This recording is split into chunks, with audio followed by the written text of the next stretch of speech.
नमस्कार, मैं हूं दीपशिखा सिंह राजपूत और आप देख रहे हैं इंडिया न्यूज। 22 जिले 22 खबरों में आपका स्वागत है।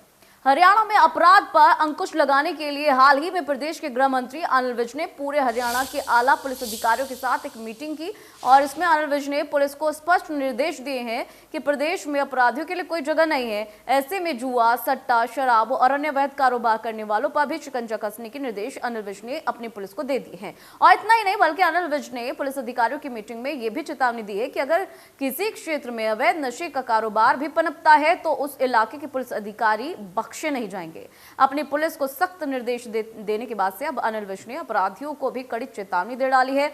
उन्होंने चेतावनी देते हुए कहा है कि या तो अपराधी गलत काम छोड़ दे या फिर हरियाणा ही छोड़ दे, क्योंकि हरियाणा में अपराधियों के लिए कोई भी जगह नहीं है। मैंने हरियाणा के सभी पुलिस अधिकारियों को ये कहा है कि हरियाणा में गैर कानूनी गतिविधियों के खिलाफ क्लीन हरियाणा अभियान चलाया जाए। किसी भी अपराधी को बख्शा ना जाए। अपराधी या तो गलत काम करना छोड़ दें या हरियाणा छोड़ दें। और उनके द्वारा चलाए गए अभियान की डीजीपी लेवल पर रेगुलर समीक्षा की जाएगी। अभी 1 तारीख से 15 तारीख तक जो कार्रवाई की गई है उसके तहत जुआ, सट्टा, अवैध शराब,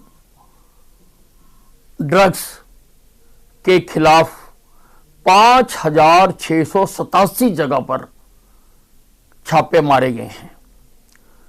2446 मामले दर्ज किए गए हैं और 2664 व्यक्तियों को गिरफ्तार किया गया है। इसी प्रकार से अवैध हथियारों को पकड़ने के लिए भी बड़े स्तर पर मुहिम चलाई गई है और बहुत बड़ी संख्या में अवैध हथियार भी बरामद किए गए हैं। ये अभियान यहीं खत्म नहीं होगा, ये लगातार चलता रहेगा जब तक कि हरियाणा को अपराध मुक्त घोषित ना कर दिया जाए। प्रधानमंत्री नरेंद्र मोदी ने शनिवार को देश भर के 112 आकांक्षी जिलों के जिला अधिकारियों के साथ वीडियो कॉन्फ्रेंसिंग के जरिए बातचीत की। हरियाणा के एकमात्र आकांक्षी जिला नूंह में संस्थागत डिलीवरी में सुधार के लिए भी उन्होंने जमकर प्रशंसा की। पीएम ने कहा कि आकांक्षी जिलों की सूची वर्ष 2018 में आई थी। उस समय हरियाणा के मेवात जिले का 40-45% संस्था का डिलीवरी थी, लेकिन अब ये बढ़कर 90% तक पहुंच चुकी है। जैसे ही पीएम ने संस्थागत डिलीवरी में सुधार के लिए अपने मुख से मेवात का नाम लिया तो वीडियो कॉन्फ्रेंसिंग हॉल में नूंह में बैठे हुए उपायुक्त कैप्टन शक्ति सिंह के साथ साथ तमाम स्वास्थ्य विभाग के आला अधिकारी और अन्य संबंधित विभागों के अधिकारियों की बाँछें खिल गई। सभी खुश हो गए। तो आज जो आकांक्षी जिले हैं उनकी आज वर्चुअल माध्यम से मीटिंग हुई है, जिसको माननीय प्रधानमंत्री जी ने संबोधित किया। उसमें देश के कुछ जिले जिनका परफॉर्मेंस बेटर रहा था उन लोगों से इंटरेक्ट भी किया और अपने संबोधन में माननीय प्रधानमंत्री जी ने मेवात का जिक्र भी किया कि मेवात ने स्वास्थ्य सेवाओं में विशेष उपलब्धि हासिल की है। ये हमारे लिए गर्व का विषय है और हम प्रयासरत रहेंगे कि पूरी टीम के साथ सभी विभागों के साथ मिलकर के जो विभिन्न पैरामीटर हैं विकास के, जो मानक हैं आकांक्षी जिलों के लिए, उन पर और बेहतर उपलब्धि हम हासिल कर पाएँ। जो अब तक हमने रिव्यू किया है डिफरेंट मीटिंग्स में जिला स्तर पर भी, तो कई बार ये पाया है कि हम ग्राउंड लेवल पे वो काम कर लेते हैं लेकिन उसको कहीं न कहीं डाटा को अपलोड करने में आईटी सेक्शन में हम थोड़ा सा पीछे हो जाते हैं। तो उसकी तरफ भी विशेष ध्यान दिया जा रहा है और ख़ास तौर पे जो स्वास्थ्य है, नवजात शिशुओं का, गर्भवती महिलाओं का, बच्चियों का, शिक्षा का क्षेत्र जो है, आईटी का है, एग्रीकल्चर एंड वाटर रिसोर्सेज का है, उन सभी में जो पैरामीटर्स हमारे को दिए गए हैं उसको हम ज़्यादा से ज़्यादा स्कोर उसके ऊपर हासिल कर सकें और मैक्सिमम विकास प्राप्त करें। हरियाणा में 16% टीचर्स ने अभी तक टीके नहीं लगवाए हैं। शिक्षा मंत्री कंवरपाल गुर्जर ने अध्यापकों से अपील करते हुए कहा है कि टीचर्स बच्चों के लिए आदर्श होते हैं, उन्हें टीका लगवाना जरूरी है। उन्होंने संतोष प्रकट करते हुए कहा कि बच्चों ने टीकाकरण में उत्साह दिखाया है और रिकॉर्ड भी बनाया है। अभी कोर्ट का निर्णय आया है, तो उसने कोर्ट ने कहा कि हम किसी के साथ भी जबरदस्ती नहीं कर सकते इंजेक्शन लगवाने के लिए, ये उसकी अच्छी है। लेकिन मैं आपके चैनल के माध्यम से आज भी ये बात कहूँगा और टीचरों से भी ये बात कहूँगा कि वो टीचर जो है वो बच्चों के लिए आदर्श होता है और निश्चित तौर से उन्हें जो वैक्सीन है वो लेनी चाहिए। और मैं इस बात से बेहद खुश हूँ कि जो हमारे बच्चे हैं उन्होंने कमाल कर दिया। जितनी कम टाइम में जितने ज़्यादा बच्चों ने डोज ली है वो अपने आप में रिकॉर्ड है। और मैं समझता हूँ कि जल्दी ये सारा क्लियर हो जाएगा। बहुत बड़ी संख्या में बच्चों ने डोज ली। करनाल में कोरोना के कहर कम होने का नाम नहीं ले रहा है। वहीं जिले में जनवरी महीने के 3 हफ्तों के अंदर 14 कोरोना मरीजों की मौत भी हो चुकी है, जिससे हड़कंप मचा हुआ है। संक्रमण का जो ग्राफ है वो लगातार तेजी से बढ़ रहा है। तो वहीं सिविल सर्जन डॉक्टर योगेश ने इंडिया न्यूज से खास बातचीत की, दिखाते हैं आपको।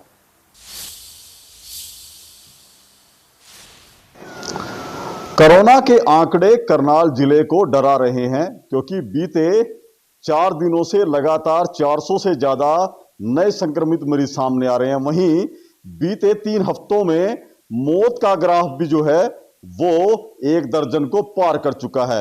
ऐसे में स्वास्थ्य विभाग किस तरह से प्रयास कर रहा है संक्रमण को रोकने के लिए और अभी क्या स्थिति है वैक्सीनेशन की, इससे जानकारी के लिए हमारे साथ हैं doctor Yogesh, civil surgeon Karnal. उनसे जानेंगे कि वो किस तरह से देखते हैं जिस तरह से नए संक्रमण के मामले सामने आ रहे हैं। डॉक्टर साहब, अभी क्या स्थिति चल रही है सर? देखिए, जो अभी इस वेव में अगर हम 3rd वेव की बात करें तो 14 डेथ्स जो है वो रिपोर्ट हुई हैं, 14 डेथ, जो कि एक बड़ा नंबर है। और लेकिन ये ज़रूर है, उसमें देखने में यही आया है कि जो सभी मरीज़ जो हैं, इन सभी केसेस में जो प्राइमरी कॉज ऑफ डेथ रहा है वो कहीं ना कहीं जो उनके कुछ ऑलरेडी कोमॉर्बिडिटीज़ थी, जिसमें चाहे वो क्रॉनिक किडनी पेशेंट्स थे या उनको कोई और गंभीर बीमारी थी, चाहे लिवर की डिजीज़ हो या कैंसर के पीड़ित हों, तो कोई ना कहीं वो ज़्यादा गंभीर बीमारी से ग्रसित थे। लेकिन तभी हम इसको बार बार हम सबसे ये करते हैं, रिक्वेस्ट करते हैं कि कृपया इस चीज़ को ध्यान से बड़ी गंभीरता से लें कि घर में कोई भी जो हमारे 60 ईयर्स अबव बुज़ुर्ग हैं उनके लिए ख़तरा उतना ही है, चाहे वो यंगर जनरेशन में बहुत ज़्यादा इफेक्ट ना भी होता हो, लेकिन जितने मरीज़ गंभीर बीमारी से ग्रसित हैं या 60 ईयर्स एंड अबव जो हमारे घर में बुज़ुर्ग हैं उनके लिए ये घातक सिद्ध हो सकता है। तो कृपया सबसे ये हम फिर रिक्वेस्ट करते हैं कि बाहर बहुत ज़रूरत हो तभी निकलें, सोशल डिस्टेंसिंग करते रहें, मास्क नाक और मुंह ढक के पहने, हैंड वॉशिंग डोजेज लगवाएं। तभी वैक्सीनेशन की क्या स्थिति है सर, खासकर जो प्रिकॉशन डोज ली थी या जो अभी 2nd डोज की बात करें उसकी क्या स्थिति चल रही है? हमारी एक अच्छी बात यह है कि करनाल डिस्ट्रिक्ट में जो लगभग 11,88,000 का जो हमारा फर्स्ट डोज का एक टारगेट था वो हमने कंप्लीट कर लिया। तो 100% फर्स्ट डोज जो है करनाल में हम अचीव कर चुके हैं। लेकिन दूसरी तरफ ये भी बात सही है कि जो हमारी 2nd डोज में जो अचीवमेंट जिस तेज़ी से लगनी चाहिए वो कहीं ना कहीं अभी 76% के अराउंड है और लगभग 1,40,000 के लोग ऐसे हैं जिनकी 2nd डोज ड्यू हो चुकी है और आगे नहीं आ रहे हैं वैक्सीन लगवाने के लिए। तो मैं सबसे ये रिक्वेस्ट करूंगा कि कृपया इस खतरे को गंभीरता से लें और अपनी 2nd डोज जल्द से जल्द लगवाएं। ये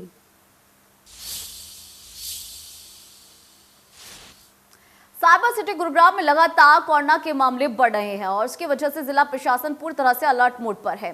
कोरोना के खतरे को देखते हुए पुलिस ने कई जगह पर बैरिकेड्स लगा दिए हैं। वहीं लापरवाही बरतने वाले लोगों के भी चालान काटे जा रहे हैं। इसी स्थिति का जायजा लिया हमारे सहयोगी संजय राठौड़ ने, आपको दिखाते हैं रिपोर्ट। गुरुग्राम में लगातार बढ़ रहे कोरोना के मामलों के बाद अब गुरुग्राम पुलिस भी सख्त होती नजर आ रही है और ऊपर से जिस तरीके से 26 जनवरी नजदीक है तो इसको लेके जो पुलिस है बैरिकेटिंग्स अलग अलग गुरुग्राम के इलाके में लगा दी गई है। इस समय मैं मौजूद हूँ गुरुग्राम के रिलायंस फ्रेश नाके पे, जहां पुलिस सख्ती के साथ लोगों से पेश आ रही, क्योंकि जो लोग लापरवाही बरत रहे हैं उनके वो चालान भी कर रही है। जिस तरीके से जो पुलिस के जवान यहाँ मौजूद हैं वो वाहनों को रोक के चेक कर रहे हैं, क्योंकि 26 जनवरी गणतंत्र दिवस बिल्कुल नजदीक है और साथ ही साथ बढ़ते कोरोना के मामले के साथ यानी कि ये कार्रवाई की जा रही है, क्योंकि जिस तरीके से लगातार गुरुग्राम में कोरोना के केसेस बढ़ रहे हैं और इसने जो बाइक रोकी है इसने मास्क भी नहीं लगाया हुआ, तो ऐसे में कहीं ना कहीं जिस तरीके से पुलिस आम लोगों को रोककर उनसे पूछताछ भी कर रही है, तो ऐसे में कहीं ना कहीं सख्ताई करने से जो बढ़ते हुए कोरोना के मामले कहीं ना कहीं उन पे नकेल कसी जा सकती है। जिस तरीके से जब चालान कटेंगे तो कहीं ना कहीं लोगों में एक जो डर है वो बढ़ेगा और ऐसे में कहीं ना कहीं लोग एहतियात बरतना शुरू करेंगे, क्योंकि अभी तक जिस तरीके से गुरुग्राम में जो लोग हैं लापरवाह नजर आ रहे हैं, बिना मास्क के वो घूमते नजर आ रहे हैं, ये एक बड़ा कारण है जिस तरीके से गुरुग्राम में लगातार कोरोना के मामले बढ़ते जा रहे हैं। लेकिन अब देखना यह होगा कि लोग अपनी जिम्मेवारी कब तक समझते हैं। हालांकि गुरुग्राम पुलिस की जो टीम है अलग अलग नाके लगाकर वाहनों को चेक कर रही है और जो बिना मास्क के लोग नजर आ रहे हैं उनके चालान भी किए जा रहे हैं। गुरुग्राम से संजय राठौर, इंडिया न्यूज। पड़ोसी राज्य में विधानसभा चुनाव की तारीखों का ऐलान हो चुका है और वहीं विधानसभा चुनाव को लेकर सोनीपत में हरियाणा पुलिस और उत्तर प्रदेश पुलिस के आला अधिकारियों ने एक संयुक्त बैठक की और ऐसा बताया जा रहा है कि चुनाव आयोग के निर्देश के अनुसार चुनाव को लेकर यह बैठक की गई है और इस बैठक में चुनाव के दौरान शांति बनाए रखने को लेकर आपसी तालमेल बनाया गया। इसी को लेकर चर्चा भी रही। बैठक में तय किया गया कि उत्तर प्रदेश की सीमा से लगने वाले जिलों में चुनाव के दौरान कानून व्यवस्था बनाने को लेकर चर्चा की गई।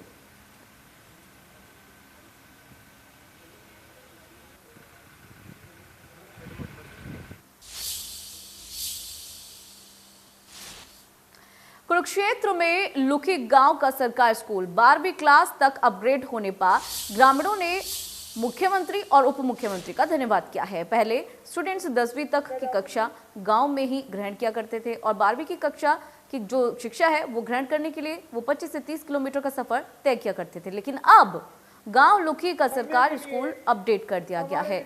सरकारी स्कूल के अपडेट होने से स्टूडेंट्स को बहुत फायदा होगा और उन्होंने इसके लिए सीएम और डिप्टी सीएम का धन्यवाद किया है। हमने रखी थी उस मांग को मान लिया गया है और आज हम सभी यहाँ पर हमारे गांववासी, इलाका निवासी, कम से कम 25-30 गांव को एक बहुत बड़ा फायदा होने वाला है। जो स्टूडेंट यहाँ से 25-30 किलोमीटर दूर पढ़ने जाता था, हमारी बच्चियाँ, हमारी बहनें जो शिक्षा प्राप्त नहीं कर पाती थी 10वीं करने के बाद, जो साधन ना होने की वजह से या दूरी होने की वजह से, पैसे कम होने की वजह से जो अपनी शिक्षा पूर्ण नहीं कर पाती थी, आज हमें खुशी है कि हमारी बहन बच्चियां जो यहाँ पर पढ़कर बड़ी बड़ी अफसर बनेगी, तो ये हमारे लिए एक बहुत बड़ी मान की बात है, खुशी की बात है। मैं पुनः सभी अपने गाँव वासियों को, अपने इलाका निवासियों को इसके लिए धन्यवाद करता हूँ। देश के पीएम मोदी ने 7 साल पहले बेटी बचाओ बेटी पढ़ाओ अभियान की शुरुआत की थी और 2014 में प्रदेश के लिंग अनुपात के आंकड़ों में सबसे निम्न श्रेणी में गिना जाता था, लेकिन आज प्रदेश में लिंग अनुपात के आंकड़ों में काफी सुधार हुआ है। पानीपत में लोगों की सोच कुछ हद तक इस अभियान के बाद से सुधर भी गई है, लेकिन आज भी कुछ ऐसे लोग मौजूद हैं जो बेटियों को अपने ऊपर बोझ समझते हैं, उन्हें अपनाने से इनकार करते हैं। पानीपत में बीते 7 साल में लगभग 35 के करीब मामले ऐसे आए हैं जहां मां ने अपने बच्चे को जन्म लेने से पहले मार दिया, तो कुछ ने जन्म देने के बाद उन्हें मौत के घाट उतार दिया और कई जन्म देने वाली माताओं ने उन्हें जिंदा ही लावारिस फेंक दिया। हम देवियों को अपने संस्कारों में, अपने शास्त्रों में, अपने धर्म में भी साल में एक बार नहीं 2-2 बार कन्या पूजन के द्वारा मनाते हैं, ताकि हमारे घर में सुख समृद्धि बनी रहे। पर धीरे धीरे ये बात कहीं ना कहीं लुप्त होती चली गई और भारत की स्थिति इस तरह से आ गई कि बेटियों का आंकड़ा घटने लगा। नरेंद्र भाई मोदी जी ने देश का भार संभाला, तो जब उन्होंने इस स्थिति को समझा तो उन्होंने पानीपत की धरा से एक अभियान चलाया, बेटी बचाओ बेटी पढ़ाओ। उसमें माननीय मुख्यमंत्री मनोहर लाल जी ने जिस तरह से पूरी शिद्दत के साथ काम करते हुए हरियाणा में प्रशासन के तौर पे भी और सरकार के तौर पे भी लोगों की मानसिकता को ना सिर्फ बदला बल्कि बेटियों का भी सर्वांगीण विकास करने में उनकी सहायता की। कैथल के सेंट्रल बैंक ऑफ इंडिया की टिम्बर मार्केट शाखा में 4 साल फर्जी दस्तावेजों पर किसान क्रेडिट कार्ड बनाकर 1 करोड़ से ऊपर का घोटाला किया गया और एक बार फिर से ये सुर्खियों में आ गया है। पुलिस ने बैंक मैनेजर की शिकायत पर 6 और लोगों को गिरफ्तार किया है। धोखाधड़ी गबन के साथ साथ कई धाराओं में मामला दर्ज किया है। इन 4 में से एक आरोपी पहले ही जेल में बंद है और सभी आरोपियों पर जमीन के फर्जी दस्तावेज के सहारे बैंक से किसान क्रेडिट कार्ड बनवाकर 91 लाख से ज्यादा रुपए की राशि हड़पने का आरोप लगाया गया है। घोटाले में 5 लोगों के खिलाफ अब भी कार्रवाई की तलवार लटकी हुई है। इस पूरे मामले में जांच इकोनॉमिक सेल की तरफ से की जा रही है। बैंक मैनेजर ने पहले ही 1 करोड़ से ज्यादा रुपए के घोटाले करने वाले 13 लोगों के खिलाफ पुलिस को लिखित में शिकायत दी हुई है। 13 आरोपियों में से 8 पर केस दर्ज हो चुका है। हालांकि इसके अलावा मामले में पुलिस तत्कालीन बैंक मैनेजर, घोटाले के मास्टरमाइंड और 2 एजेंट्स को भी गिरफ्तार कर चुकी है। एक शिकायत ब्रांच मैनेजर नरेश बेरवाल हैं, उन्होंने हमारी इकोनॉमिक सेल को शिकायतें दी थी। अलग अलग शिकायतें अलग अलग लोगों के खिलाफ जिन्होंने बैंक से जो है फर्जी लोन के कागज तैयार करके अमाउंट इशू कराया था।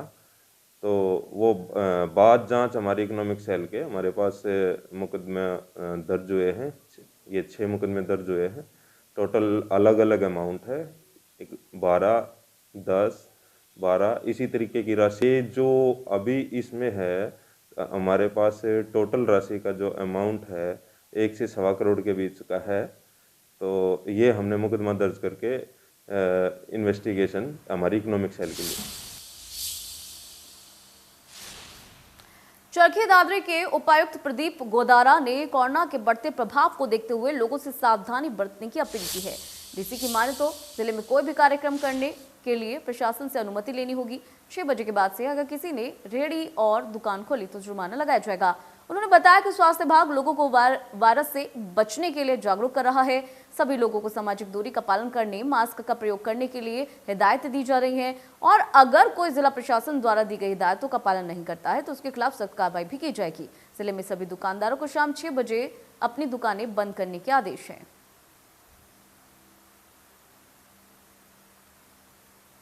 खुशकिस्मती से अभी अंडर कंट्रोल है। हमारे कोई हॉस्पिटलाइजेशन नहीं है, कोई वेंटिलेटर पे नहीं है, कोई आईसीयू में नहीं है और बाय ग्रेस ऑफ गॉड कोई डेथ भी नहीं हुई है। ठीक है, फिर भी जो टीमें हैं पुलिस की भी और प्रशासन की भी बाज़ार में घूम रही हैं कि ज़्यादा भीड़ ना हो। आगे करूँगा सबसे जनता से कि 5 लोगों से ज़्यादा एक जगह इकट्ठे ना हो। उसके सिवा सरकार की समय समय से गाइडलाइंस आ जाती हैं और जो गाइडलाइंस पहले थी वो 29 तारीख तक सरकार ने एक्सटेंड कर दी हैं। रेवाड़ी में पेट्रोलियम पाइपलाइन से चोरी करने वाला अंतर्राज्यीय गिरोह का भंडाफोड़ हुआ है। वहीं ऐसा बताया जा रहा है कि ये गिरोह अलग अलग जिलों से पेट्रोलियम पाइपलाइन से तेल चोरी किया करते थे, जिसमें रेवाड़ी, झज्जर और सोनीपत में कई बार वारदातों को अंजाम दिया जा चुका है। वहीं आरोपियों से 21 लाख रुपए और 22 लाख लीटर पेट्रोल बरामद किया गया है। आरोपियों से 2 बड़े और 2 छोटे तेल टैंकर के साथ 7 गाड़ियां बरामद की गई हैं।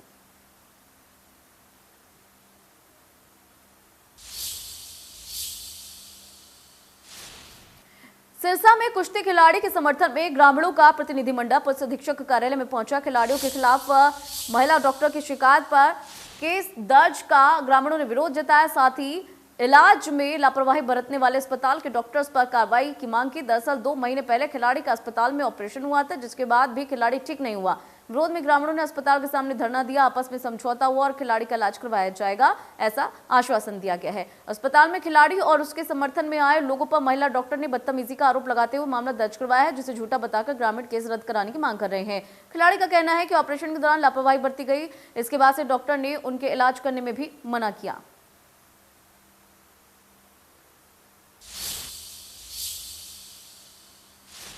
रतिया के खाई गांव में एक निजी कंपनी का मोबाइल टावर लगवाने से ग्रामीणों में भारी रोष देखने को मिला। टावर लगवाने के कार्य को लेकर ग्रामीण लामबंद हो गए और निजी कंपनी के खिलाफ जमकर नारेबाजी भी की, प्रदर्शन किया। गांव के लोगों ने आरोप लगाया कि इसी कंपनी का गांव में पहले भी एक बार टावर लग चुका है। दूसरा टावर लगाने से गांव में रेडिएशन फैलेगा और गांव में कई गंभीर बीमारियां भी फैलेंगी, जिसका वो विरोध कर रहे हैं। गांव के लोगों ने यह भी आरोप लगाया कि जिस जगह पर यह टावर लगाया जा रहा है वह गांव में नहीं रहता है और इसकी शिकायत गांव के लोगों ने एसडीएम और मुख्यमंत्री को देकर टावर कार्य रोकने की गुहार लगाई है। कि हमारे गांव में जो टावर लग रहा है जियो का, ये सरासर गलत लग रहा है, क्योंकि इससे बहुत घातक बीमारियां लगती हैं और यानी कि नुकसान ही बहुत ज़्यादा है। हमारे गांव के लोग नहीं चाहते कि ये टावर लगना चाहिए, तो हमने एसडीएम साहब को भी वो एप्लीकेशन वगैरह दी है, तो उन्होंने अपने बीडीपी साहब को मार्क कर दिया है। तो जल्द से जल्द मैं चाहता हूँ कि ये काम बंद करवाएं और करवाया जाए। इसका कारण ये है कि हमारे गाँव खाई के अंदर रिलायंस जियो का टावर लग रहा है, उससे पहले भी हमारे गाँव के अंदर जियो का टावर है, एक बात। दूसरी बात यह है कि जो टावर है ना बिल्कुल गांव के बीचों बीच है। जो लोग इस टावर को लगवा रहे हैं, जो लोग वो इस गांव में नहीं रहते और कम से कम 30-35 साल से वो गांव में नहीं रहते। तो जो हमारे गांव के लोग हैं वो इसका विरोध कर रहे हैं कि हमारे गांव में ये सेकंड टावर जियो का नहीं लगाना चाहिए। तो इस खास कार्यक्रम 22 जिले 22 खबरों में फिलहाल इतना ही। रुकेंगे छोटे से ब्रेक के लिए, बने रहेगा इंडिया न्यूज के साथ।